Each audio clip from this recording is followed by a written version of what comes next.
There has never been, in any period of human history across any culture, where weak men were celebrated above the strong men, ever.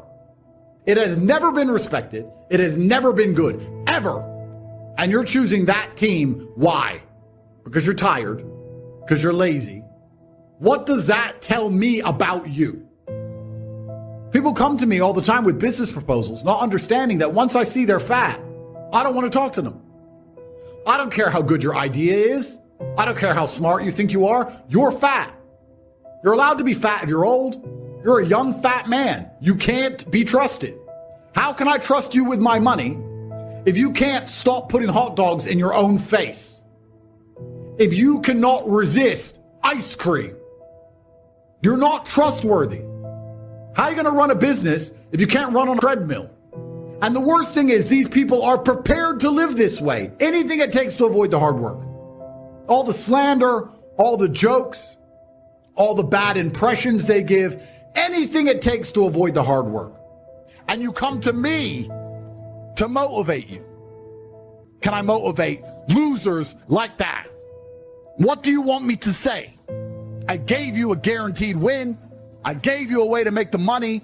I kept making the pot of gold closer and closer. No matter how close I dragged it, you just stood there like a dipshit. It doesn't matter how I preach. You losers are losers by design. No matter what situation I put you in, you'll find a way to lose. But there is still a chance left. And you can still save your bloodline. And you'll sit there and go, yeah, I'm going to do it. And then 16 minutes after this stream ends, you're going to be back on Steam, downloading COD. Everyone knows what to do. You know you're supposed to go to the gym. You know you're supposed to train, learn how to fight. You don't do them. That's your decision. It's your prerogative. I didn't make that choice. You have enjoyed comfort when I haven't, and that's fine. But don't expect me to look at you as my equal, because you're not. If we were still in the animal kingdom, the lions, they weren't just born big lions. They had to fight other lions. They had to fight to get that antelope. They had to fight to be the boss.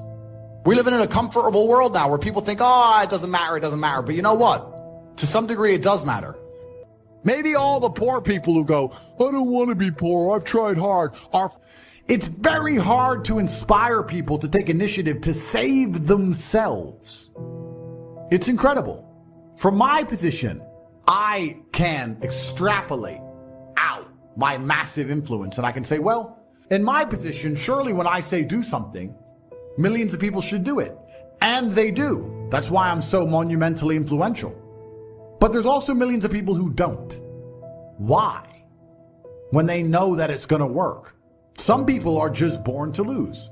These are people who are betrayed by their own mind and can't be influenced even from the external because their own mind betrays them. There's a devil on their shoulder constantly holding them back. Good people who work hard seem to always win. By logical extension, anyone who has not won is not a good person who works hard. Somewhere along the line, there's something wrong with you. You have 10 years left to save your bloodline from eternal slavery. And you lack motivation?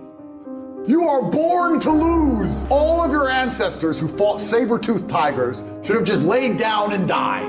And you deserve to be poor. The last thing you should lack in the mess of the world today is motivation. Because you are running out of time. Slave minds, clowns. The last thing you should lack in the world today is motivation. Because truly people are running out of time. Not only when you go to college do you end up in a bunch of debt, even worse. And most people aren't trying. They aren't trying. They don't know what trying is. In fact, that's probably one of the things I hear the most. Oh, I'm trying. No, you're not. You don't know what trying is. No, you are not trying. I know you're not trying. I know, because as we sat here before we went to speak, you weren't on your phone working. You weren't trying. You were standing around talking shit to some idiot. You're not trying. People are genuinely not out here giving their absolute best, because if you were, you'd have everything you've ever desired. You'd have anything you've ever wanted and asked for. Instead, what people do is they cope and convince themselves they're trying. Oh, I tried, but I need a work-life balance, and it's hard, and all garbage, all cope. And like I said earlier, life is war. If you're a man and you don't view the world as war, I can't imagine how you view the world. My entire worldview is war. I think that as humans, especially as men, we only learn the hard way anyway. There's no easy way to learn a lesson. So God gives us lessons via difficulty. He thinks you need to learn this about yourself or this about other people. So I'm going to give you a difficult time so you can learn your lesson. Because if I told you, if I just said, hey, this is how the world works, you go, yeah. But when I show you, when you feel it, my fight coach used to say, you have to feel it to believe it. He was teaching low kicks. He'd kick your leg off because you don't believe in the power of a low kick. You don't believe a low kick can be so devastating unless you've felt it. You have to feel it to believe it. So God will give you a difficult time so you learn your lessons. And the lessons are very important for you to be the person who you need to be in this life. I cannot remember the last time I won anything unless I was winning by force. There's no easy ride to the end. You're only ever going to win by force. There's nothing more beautiful than absolute accountability as a man. Absolute accountability for all things, both the good and the bad, to blame absolutely everything on themselves. I promise you, if you stop making excuses, you stop waiting and praying for some kind of better future, and you wake up every day and say, all of the good in my life is my fault, and all of the bad in my life is my fault, and I'm the only one who can fix this. It's never going to get better by itself. It's never going to be easy. I have to win by force. I must force myself and my mind to brutally perform. There is a degree of comfort that comes when you understand that the power is within your own hands. Life is war. This idea that you can go through life as a man and avoid war is probably the biggest mistake that most men make. Running a business is war. Trying to find a way to escape your slave job is war. Training to become stronger than before is war. Keeping your wife happy and your children inspired is war. Everything about life as a man is war. It is conflict because you are competing against the other men who want it the same. Everything I desire, other men are trying to get. This is a war and I must outcompete them. While others complain that they do not feel happy enough, I'm happy I'm struggling. Reignite the beast inside you, that primal hunger to conquer, to create. But that doesn't happen by chance. It happens by choice. You have to choose to suffer now so you can be free later. You have to choose the lonely road, the disciplined path. You have to take complete and utter accountability for everything. You can't make excuses ever. Yeah. There's never an excuse. People try and put things on the outwards on the outside. And if you're going to be the guy and you're going to allow life to happen to you and you're not going to happen to life, then you're at mercy of the wind. Perhaps it might work out okay, but it might not, right? So you have to be the guy who goes, okay, the wind's blowing in this direction. I'm doing this. You have to come to life. You can't let life come to you, because if you let life come to you, then you're going to be living inside of a matrix and a system which is designed not for you to live your best life. And this is the beauty of life as a man. There's nothing better than blaming yourself for absolutely everything that's ever happened to you, waking up and realizing it was all your fault and you're the only one who can fix it. This is so applicable to nearly any problem in your life. You don't get success like it's handed to you. You rip it from the world with bare hands and bleeding knuckles. People say winning is hard because they've never tasted what it feels like to earn it. They look at men who win and convince themselves there must be some trick, some shortcut, some privilege. The only trick is that those men decided they would never, ever quit. The only shortcut is outworking everyone else. And the only privilege? It's the pain they chose to endure while the rest of you sat there making excuses. You don't become a champion by doing what feels good. You become one by doing what's necessary. The truth is 99% of people will never win because they're addicted to comfort. The soft mattress, the cheap meals, the scrolling, the weekends off, the little voice that says you deserve a break. That voice is your enemy. That voice is the reason you're broke, unfit, unfocused, and constantly starting over. But let me tell you something real. You're not doomed. You're not too late. You're just undisciplined. And the moment you accept that, the moment you stop blaming the world, your childhood, your ex, the economy, the government, that's the moment you take your power back. That's the moment you realize winning is not some mythical, distant thing. It's right in front of you. There's power inside you right now, but it's buried under years of self-pity and weakness. You don't need motivation. You need responsibility. You need to decide that your current life is not the one you want, and you're not leaving this planet until you build the one you do want. Winning isn't for the chosen, it's for the willing. It's not about talent, genetics, or luck. It's about who's prepared to go to war with themselves every day. It's about who's willing to sacrifice who they are for who they could become. The reason most people never win is because they can't let go of their old identity. They're too emotionally attached to the weak version of themselves. They'd rather be accepted by losers than be hated for becoming something greater. They fear being alone more than they fear being a nobody.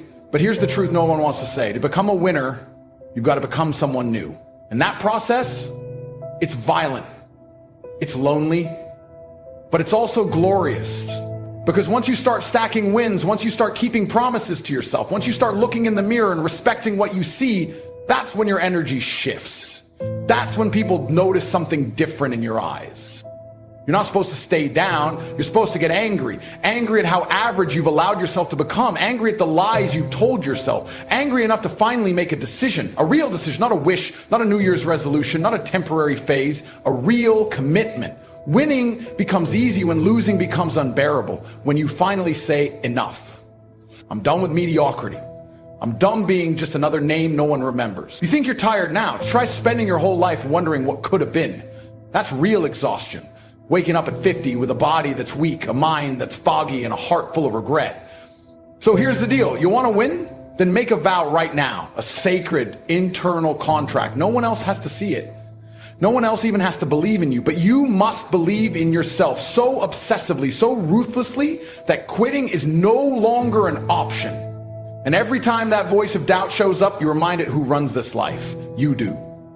The man you were born to be is not dead. He's just buried under all the nonsense you've tolerated for too long. Dig him out, sharpen him, unleash him. The world doesn't need another soft, apologetic, confused male. It needs a savage who's dialed in, locked on, and ready to dominate. That man is in you. Bring him out. The universe does not reward the man who waits. It rewards the man who builds. The man who shows up on Monday morning at war with his own comfort. The man who gets up at 5 a.m. not because he wants to, but because he has to. Discipline is the path to freedom, and motivation is the path to slavery. Do what you feel is the mantra of the broke. Do what must be done. That's the law of kings. You think the strongest minds on earth feel inspired 24/7? Of course not. But the disciplined man moves anyway. He moves through pain, through boredom, through doubt, because his goals are not negotiable. You're scrolling through your phone looking for the next pump-up video. The disciplined man is building his empire, brick by brick, in silence, with no applause. And that's why he wins. You want to be free, but you refuse the chains of routine? You got it backwards. Discipline is not your enemy, it's your liberation. Discipline is doing what you hate like you love it. That's what separates men who merely dream from men who manifest. Stop searching for motivation. No one is coming to save you. You have to become the hero. You have to put on the armor of discipline and walk into the fire. Not once, not twice, every day. Because the moment you rely on feeling, you give up control. You don't earn your stripes when you feel good. You earn them when every cell in your body wants to quit, and you don't let it. And don't confuse this with self-punishment. This isn't about masochism. This is about alignment. When you conquer yourself day in and day out, you begin to move in rhythm with something far greater than your ego, with purpose, with legacy. Burn the idea that motivation is your answer. It's not. Motivation is emotional, and emotions are fragile. They crack under pressure. Discipline is your sword and your shield. It cuts through laziness and it protects you from your own worst instincts. Every time you ignore the alarm clock, every time you skip a session, every time you say, I'll do it tomorrow, you are sacrificing your crown. And the worst part is you know it. You feel it deep in your gut, that shame, that disappointment, that voice whispering you're better than this. And you are.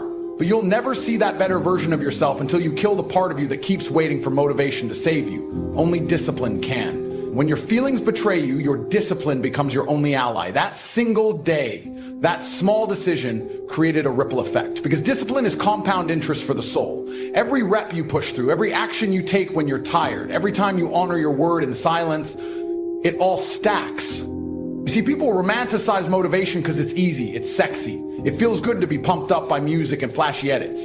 Real life is waking up after failure, facing the world when no one believes in you, grinding in silence while others laugh. Discipline is the act of choosing purpose over pleasure. That's how you become a force. People see the result and call it talent. They never see the war behind it, the nights you cried alone, the mornings your soul wanted to give up, the sacrifices no one claps for.